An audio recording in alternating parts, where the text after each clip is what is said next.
Labi na mag-asawang nasawi habang nagbabakasyon sa Maldives na iuwi na sa bansa. Ang sentro ng balitang giyabula kay Naomi Tiburcio. Hindi na napigilang tumangis at maghinagpis ang pamilya ni Leomar at Erica Joyce Lagradilla nang salubungin ang mga labi ng mag-asawa. Ang nanay ni Leomar na si Merly Lagradilla nahilo at nahirapang huminga nang makita ang labi ng kanyang anak. Sina Leomar at Erica Joyce Lagradilla na parehong nurse ay pumunta sa Maldives para sa kanilang honeymoon.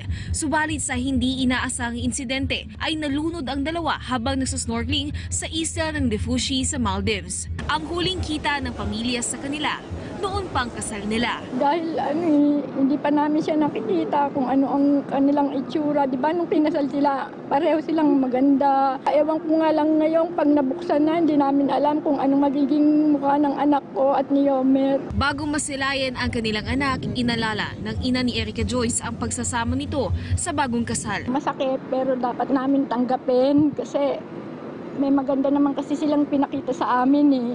Dumadating sila, talagang inusupresa kami, bibigyan kami ng magsiswimming, mag-outing, kakain kami sa labas. Tapos dadalhin kami ni Yome sa kanya Erica sa mall. Hindi ko makakalimutan ang ginawa ng mga manugang ko at ang anak ko.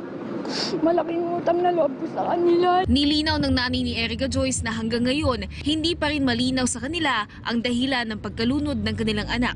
Sa kabila nito, nagpasalamat naman ang mga ito sa tulong na ibinigay ng DFA at ng pamahalaan ng Maldives. Unang sinabi ng DFA na sasagutin nito ang gastos sa repatriation ng mag-asawa. Ngunit kalaunan ay nagpahayag ang Ministry of Tourism ng Maldives na sila ang sasagot sa pagpapauwi ng mga labi ng mag-asawa. Unang lumapag sa bansang Sri Lanka ang labi ng mag-asawa upang i-embalsamo bago ito inuwi sa Pilipinas kasama ang ilang kaanak. Dinala ang labi sa Laguna para sa huling 3 araw na burol.